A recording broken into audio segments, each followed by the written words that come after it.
Hi, everybody. Welcome to the QB School. I am JT O'Sullivan. Today, Gardner, Minshew, big overtime win on the road. Fired up for this one. Let's get it going. Welcome to the QB School.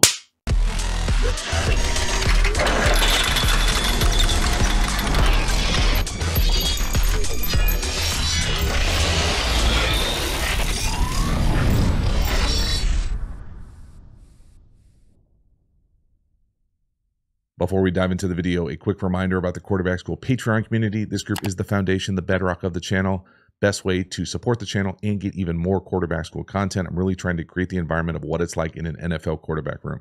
So you dig these kind of videos, the nuance, the detail about not only the quarterback position, but high-level offensive and defensive football. If you're interested, hop over there, join, become a member, support the channel. I appreciate it. As for this video, let's get into it. Gardner, Minshew mania, Minshew magic right out the gate here. Not magical.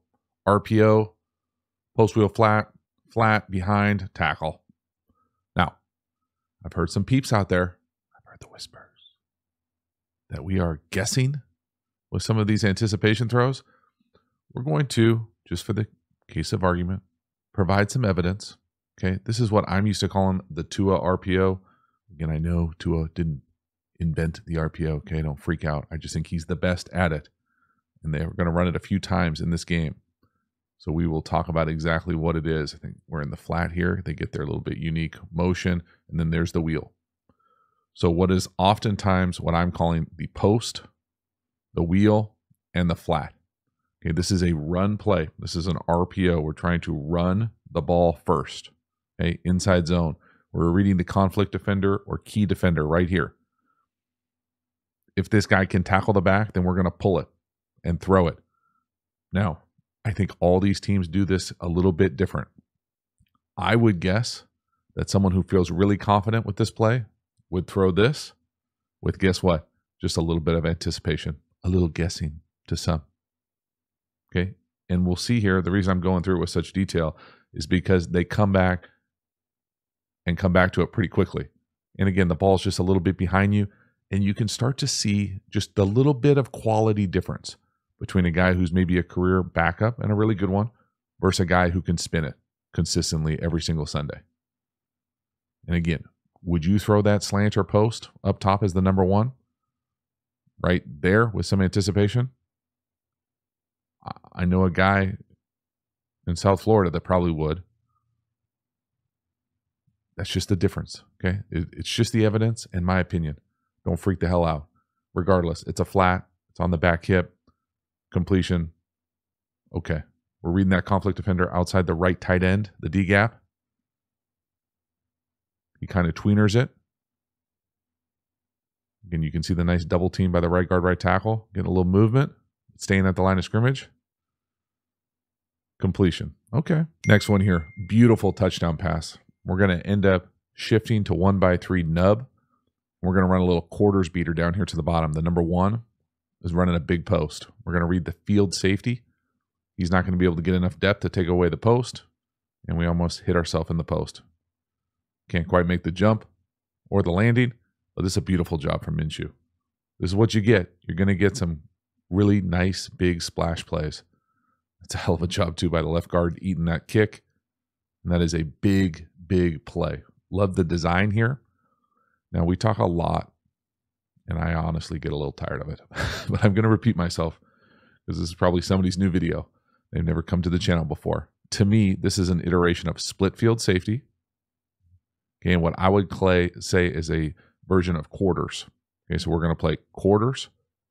Now, this might be half field, but this corner ends up running with the tight end, or that DB runs with the tight end. So quarters across the board. Now, oftentimes in 3x1 formations, I say read the weak safety. Okay, the weak safety refers to the safety away from the passing strength. So there's 3 eligibles over here. That puts this defender as the weak safety for me. Is he helping with the one side, or is he creeping, trying to peek, poach, tricks the third vertical over here to the passing strength? That's the first indicator. Now, do we get a true quarters look here when that happens? So is this guy reading the vertical of number 2? Is he trying to sit over the top of that thing? If he is, and we've got a great opportunity for a big post beater. I know a great course that goes into significant depth on how to beat these types of concepts on defense. When you do that, we're going to run like a beeline post through the tricks or post safety on the other side. And then we're going to run a vertical here by the number 2, turns into an in. Okay, so really what we're doing here is reading this safety right here. He cannot be right. If he gets depth, then we're going to work a little high to low down to the check down. Okay, if this safety doesn't get depth, if he stays flat-footed at all or can't run with our big post or can't help with that big post, because this corner most likely is going to be outside leverage. See how he's standing on the top of the numbers? See how we're standing inside the numbers? So he's outside leverage. We've got the post leverage we want. Now, what does that safety do down here to the bottom of the field? Because he's deep right now, right? He's 10 yards off the ball. Plus, he's in a pedal, but he can't cover the post. There it is. So beautiful job from Gardner. Great read, great call, excellent execution, everything except the celebration. It's a really nice job. So watch that safety 37 on the right. See him hunting up our left side right there. See him turn and hunt up. Boom. That's your indicator. Okay, now we got quarters to the left. What's that safety doing? Beautiful job with the lower half here. There's not a lot of heel click. We're staying low, level, ball's out on time, and that is a dot. Hell yes. Next one here, 3rd and 1. We are going to go again, the Tua RPO, post wheel flat. Panic, panic, panic, not there. Wheel, late, out of bounds, drop. Damn, 3rd and 1? He could almost run it himself too. Now again, before we even talk about the read here, the concepts, just look at this ball. Now, I don't know if it's crazy windy there or a blizzard, but this ball comes out sideways. I mean, holy moly, that's not the spiral that you see very often on a Sunday. Things comes out a little nasty. So we drop it on the sideline. All right. Now, I've already talked about this play, and I will reaffirm kind of the concepts here. There's the slant or the post. Here's the wheel. And then here's the flat. So they get there a little bit different. Conflict defender, first level RPO, we're reading right here. Okay. To me here, okay, if I was teaching this or we were trying to decipher, kind of figure out how exactly are they reading this? Is it a 1, 2, 3 type deal? To me, it's not. I think personally, it's a little bit more of a kind of vision alley type of idea. So like, what's going on here? Is there space for us to throw it? Another tunnel on the outside. Is there another space? Probably should have used a different color. Here you go. Is there another tunnel on the outside? And then finally, is that flat there as kind of that 3rd tunnel? So you've got these kind of areas of the field that you're reading. And that's how you can guess on where the ball can go a little bit earlier. So again, for me here, I would expect guys to play this a lot, to see this area of the field, to guess what's going on here and throw it there. Okay, now the other part about this, just kind of the Minshew experience, let's call it. Once we're standing here and we make the key defender read, right? So we're going to throw it. And we think he can tackle the back. They're going to do a little gap exchange. The gap exchange then follows the flat. The football player here, I would love to just say, 2 middle fingers, I'll go take it myself. As opposed to understanding the concept, RPO, we might have guys down the field, things are getting stretched. So again, is the slant there? Or the post? It is. We got to throw that, man. That's there, right on the numbers. Got to throw it. And then if it's not there, we got to get it to the wheel earlier. But you can't pass 1 to 2. And again, to me, it's just kind of understanding this play. And it is a very, very nuanced play. And I'm just trying to make sense of it. But man, it's there. I like the call. I like the aggressiveness. I do not like the decision where the ball goes. I think if he, for whatever reason, doesn't see the post or slant there, just feel that lane. I mean, just fall forward. You could easily go get it yourself instead of throwing a duck out there. And now we're punting. Quack, quack. Next one here. Another example of the Minshew experience. Okay, we're going to fumble the snap. We're going to find the tight end on a little out and up. And it's going to end up being a little back shoulder on the run. I mean, this has got so many elements of no, no, no. Oh my God. Yes, yes, yes. Run, run, run. Throw, throw, throw. Back shoulder? Okay, so just, again, it's a great play. Okay, that's the first part. Okay, before you freak the hell out, because man, these Minshew videos can hit a chord with people. This route is there. He gaps them. So when I say he gaps them, to me that means we want to throw this ball down the field and go score a touchdown. When someone is running by someone, very rarely, if ever, do you want to throw a back shoulder and have them stop and make a contested, difficult catch. You save that for tight, sticky coverage. And again, the ball's on the ground. Okay, that's going to happen, man. Sometimes you're going to drop the snap. But when we get out here, could he run and get it some? Maybe. Or could you set your feet? Or could you throw a ball that's just a better touch ball that goes down the line? So again, there can be so many different variables, choices, weird things that happen, and they just seem to gravitate around this cat. So no, again, it's a big completion. But is this the correct ball? I would say the ball is 10 yards underthrown and to the outside. I don't know why you would decide to throw a back shoulder here. He's running by him. Throw it over the top and go score. Now, it's not an easy throw. It's easier than catching a snap. But, it's just got a little bit of crazy, and sometimes crazy is good, and it works. Next one here, we get the savvy veteran Gardner. We're going to be hot up top. We're going to throw it to what I'm used to calling the snag or the spot, to the new number 1. It's a beautiful job quarterbacking with a hot right in your face. Get the ball out. Do not get hit. This is outstanding. So the offensive line looks like they're going to the right. We've got a free runner running through the B gap. Now you could make the argument maybe that the left tackle should be down on a squeeze, but we'll talk about that the next time. Gardner does a great job right here making the correct decision on where the ball goes. Okay, so post shift here, we're going to be in 1x3 nub, get to 2x2 with a condensed split up top.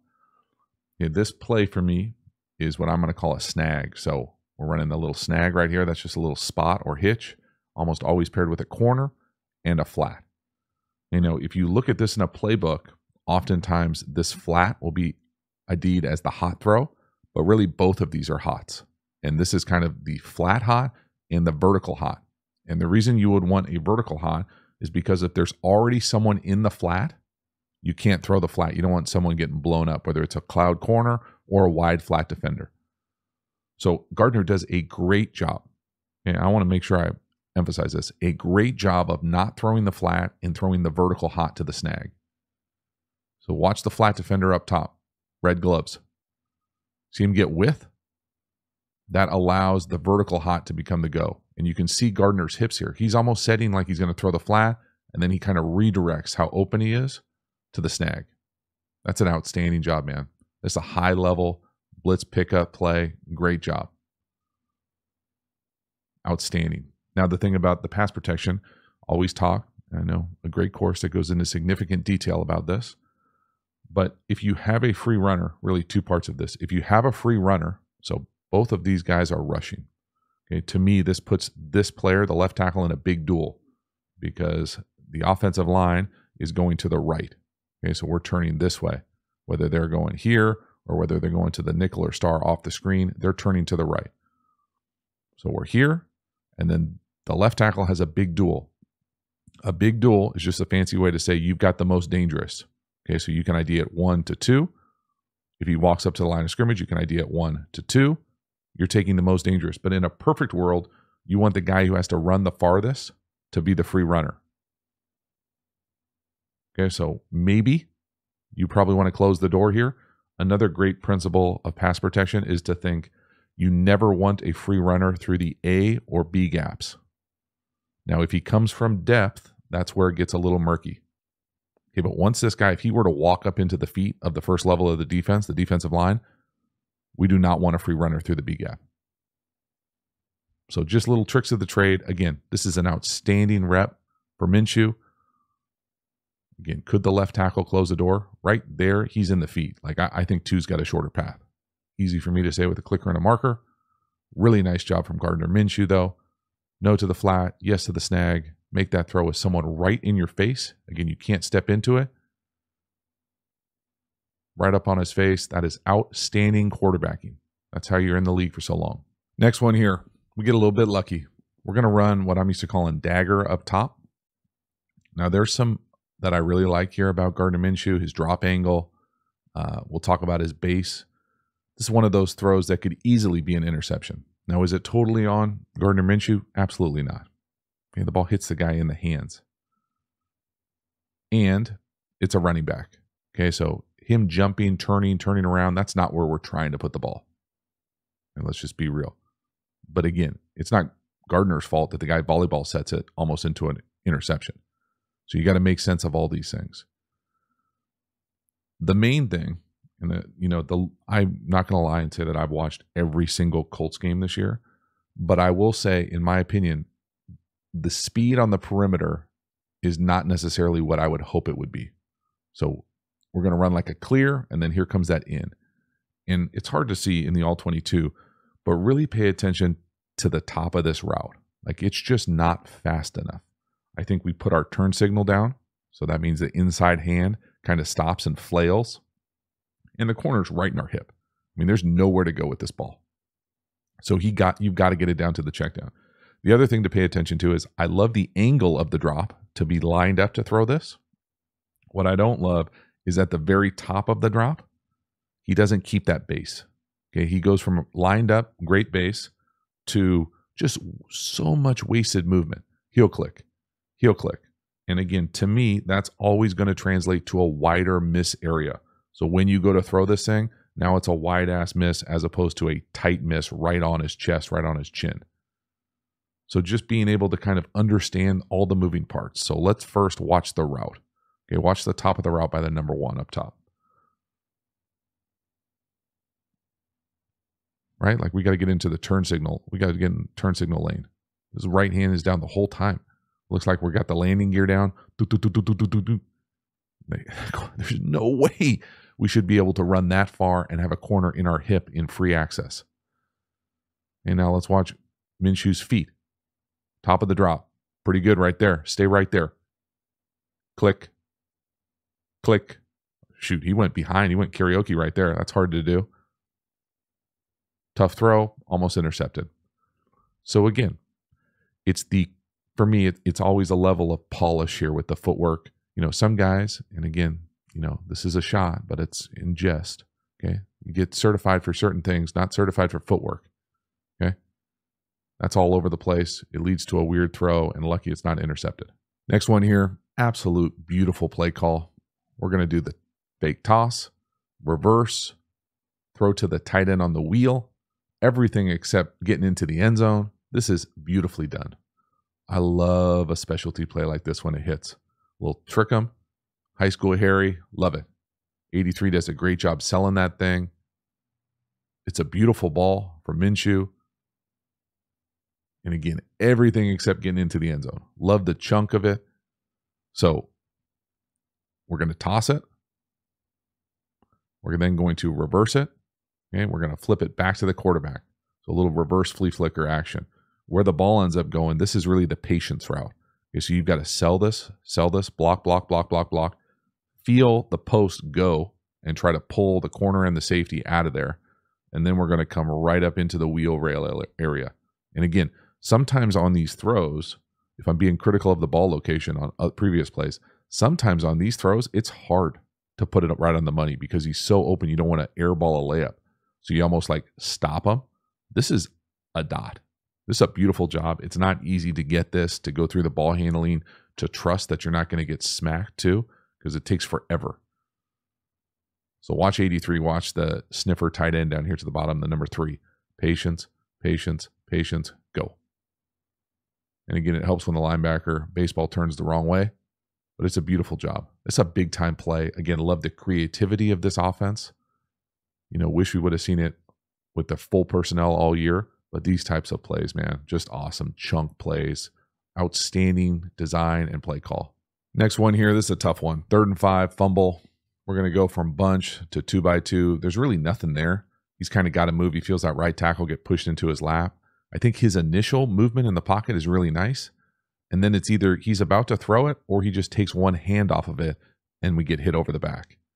So there's nothing there. We got to go. Nice job initially moving. And then he just doesn't feel that guy behind him.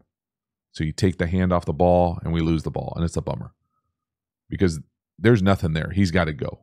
So I'm out right there. So you can see he's got two hands on the ball. He dips and rips this thing. That's perfect. Look at that. And he's got some wiggle to him, no doubt about it, some quickness. Move. Good. Two hands on the ball. Again, the whole time he's going. Two hands on the ball. Two hands on the ball. Moves again. Now he takes the hand off. Oh. And maybe he takes his hand off because he's going to straight arm his own guy there. But that's just a bummer because he does such a great job initially. And then again, it's not easy like this when you've got guys raking you over the back, coming down over it. But that's just a bummer because he does it right for the vast majority of it. And right when he takes his hand off of it, bad guy comes over the back, gets it. It's on the ground. Rough turnover. Bummer. Halftime. You dig the channel and you haven't already, please like, subscribe, hit the bell, get the notifications. I really do appreciate you subscribing to the channel. It means a lot to me, so thank you for taking the time. Again, the Quarterback School Patreon community.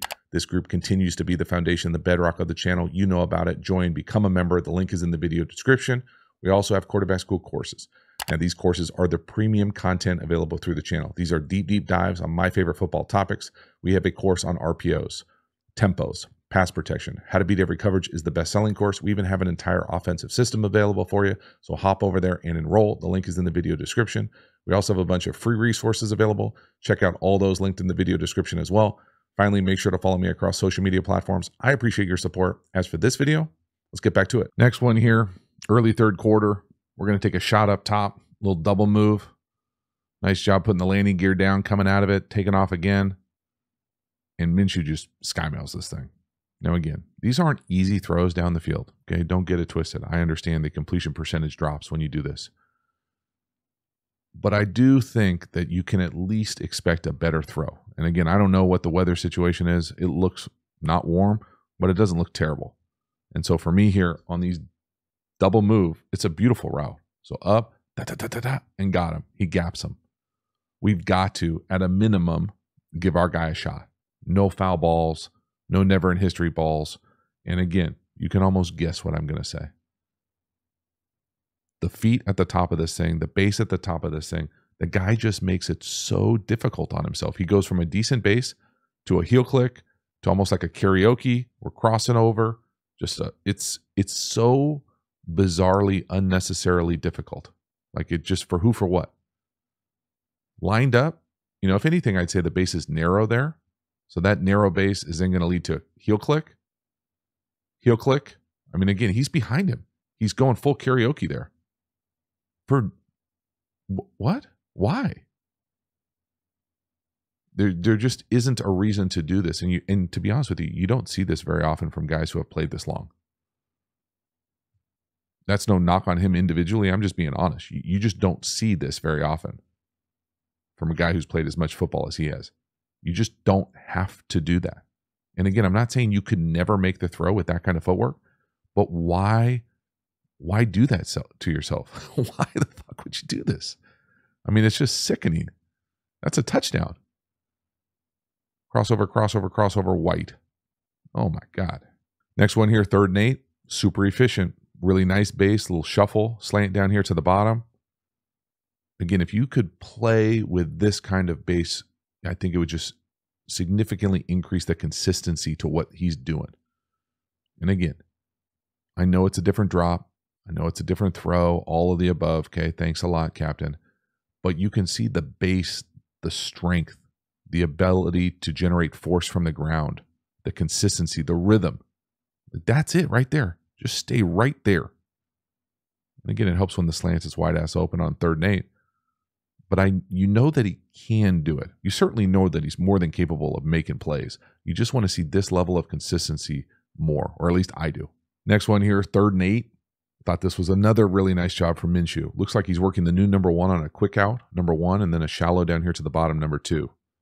1 to 2. He keeps his base. He keeps his eyes downfield. He delivers the ball on time within the system and structure of the play. So watch this thing go left. No. Back to the shallow.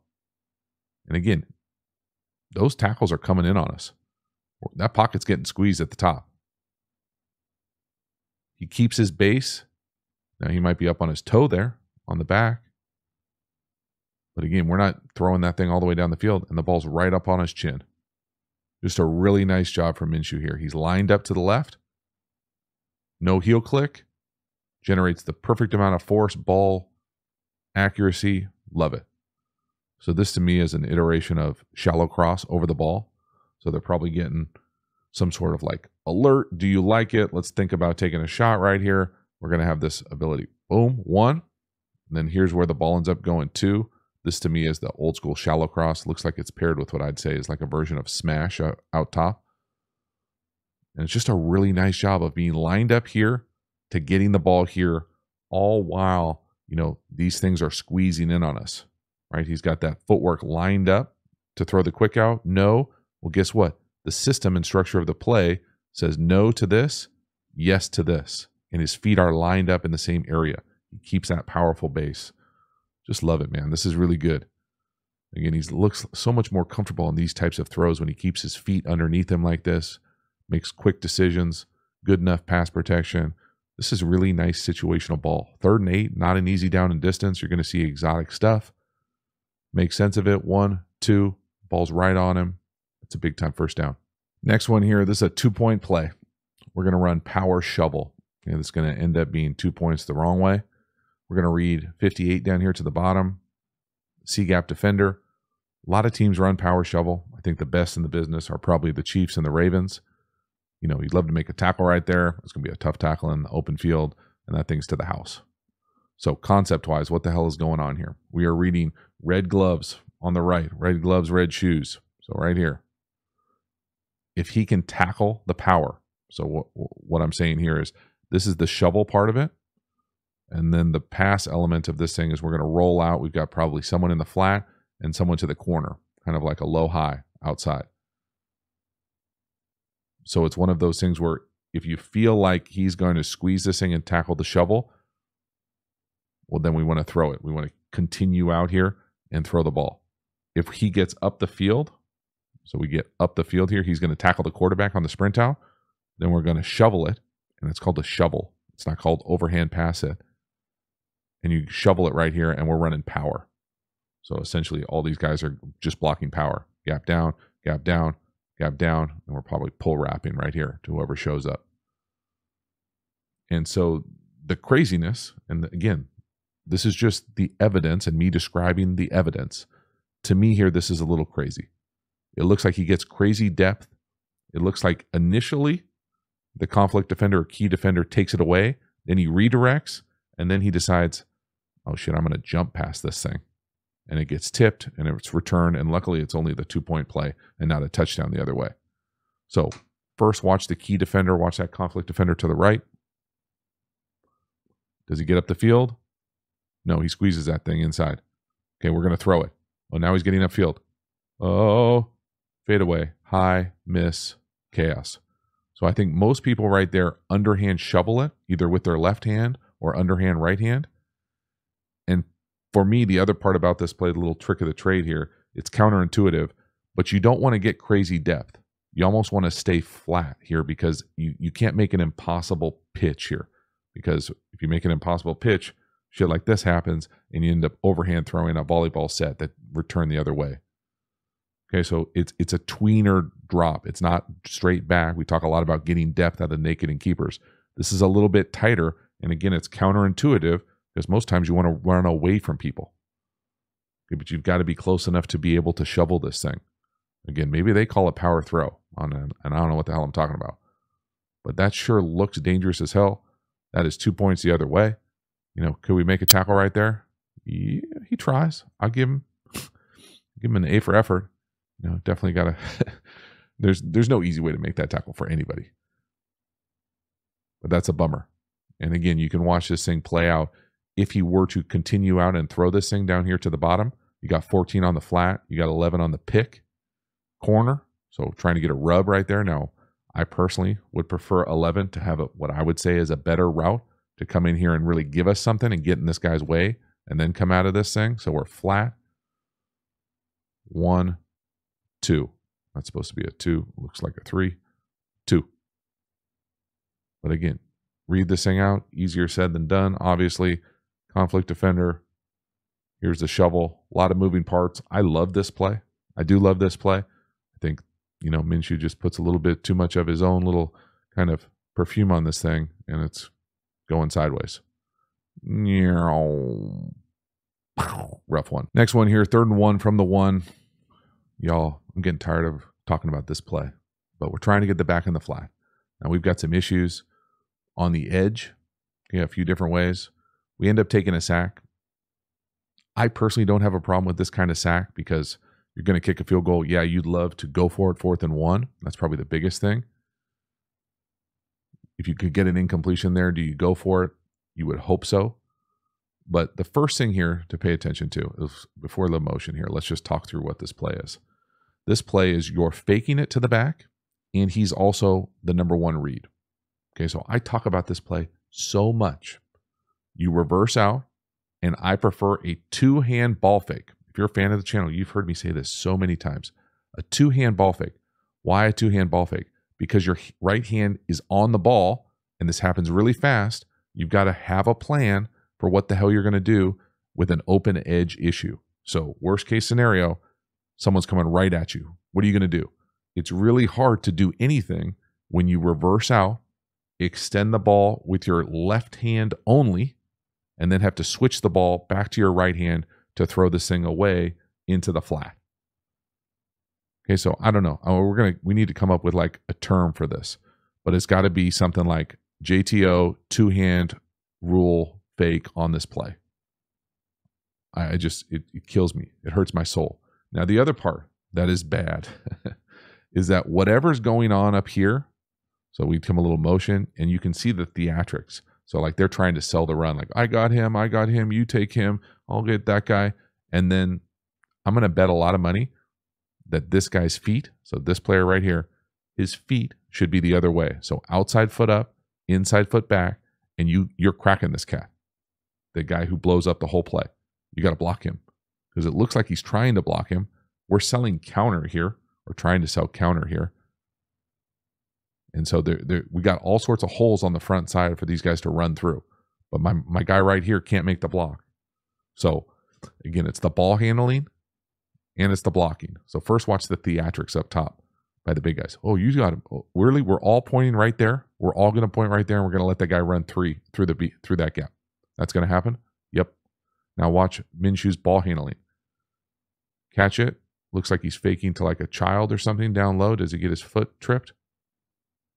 I don't know. He's got that like JV football fake right there.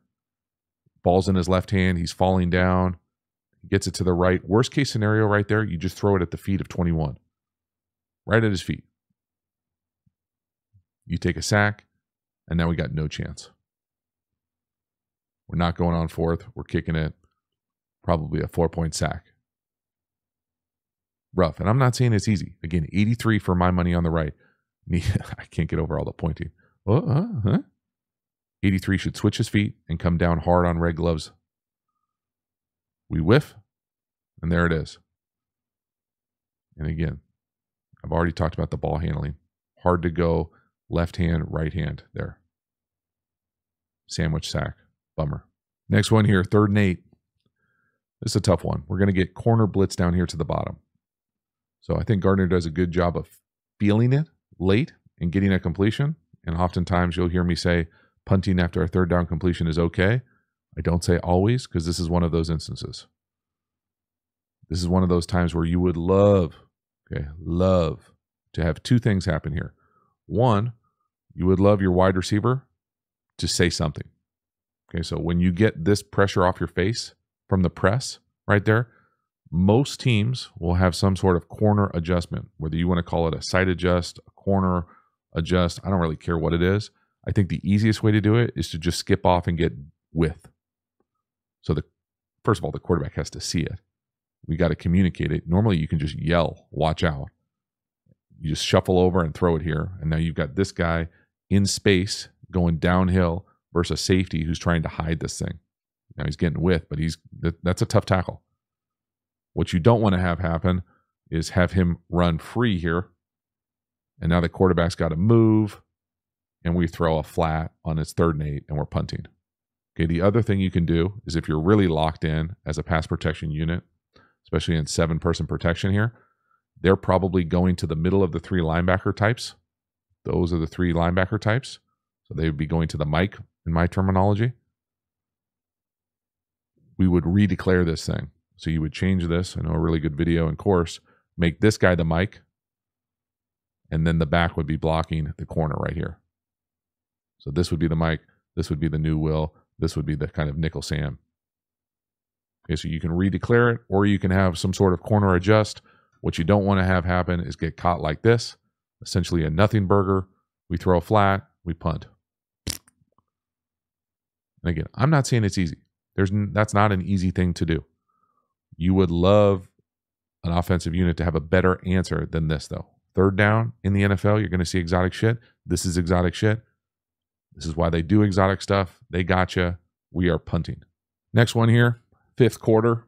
You're welcome for that. Overtime, massive shot down here to the bottom. We're going to catch one-on-one.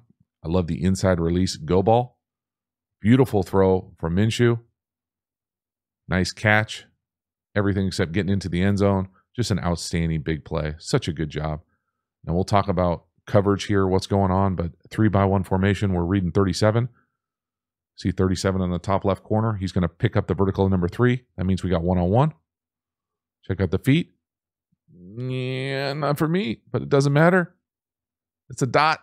That's a massive play and almost a walk-off.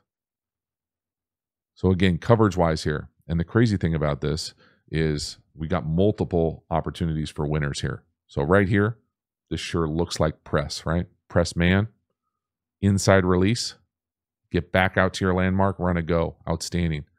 Up top, they're running a post up here versus one-on-one. No safety in the middle of the field. Would have been a big play as well. Coverage-wise here, we're in a 3-by-1 formation, right? We talk a lot about this. 3-by-1. Coverage indicator is usually that weak safety. What's he doing? Is he poaching this thing or tricksing it? Meaning, is he hunting up the vertical of number 3? If he is, that's one-on-one. One-on-one press versus a go, hell yes. Okay, to me, they are bracketing this thing, the 2 and the 3, what I would used to call some iteration of stump or stumpy, whatever the hell you want to call it. That means these 3 for these 2 and really one-on-one everywhere else. We're going to get this little poach or tricks element where he's going to be hunting it up. So you've got these big, massive one-on-one opportunities outside. And again, I love the idea of taking the press go. It's a beautiful route versus inside coverage. First, let's watch this safety right here. What does he do? He's that coverage confirmation post snap. See him turn right there? We got it. It's on. As soon as 37 turns like that, it's one-on-one down here to the bottom. It is on. Okay, now let's play it up. Pretend we're going to throw the post up top. What does that safety do up top? They're bracketing the 2. You can see that safety up top flat. See how flat-footed he is? We got the post too. We got winners all over the place. It's a beautiful throw from Minshew. I love the aggressive call. Big time win on the road in overtime. Hell yes. Again, watch 37. Post snap confirmation. Hold him. Hold him. Let it go. And having multiple winners is a sign of great scheme for me. Big plays everywhere. Next one here, walk-off touchdown winner. I would classify this as an RPO, same side RPO. We're going to get a little pick rub up top, trying to get the slot. No to that. Yes to the guy who was doing the rubbing. Just a really nice job from Minshew. Again, I think that this is less about a conflict defender read necessarily or a key read anywhere near the line of scrimmage and more about, do you like the matchup out there? Is it a good look? And again, a little movement here. Get the inverted wing down here to the bottom. So what this play looks like it's designed to do is to try to get a rub for the outside guy. So come out here, settle your feet, set this thing up, and then come underneath right here for that being 1. Okay, if that's not there, then that pick or rub just continues up into the post, back line, and that becomes kind of the number 2. So Gardner does a good job right here. You like this matchup. You like this, what it looks like, 2-on-2 out there. Take your shot.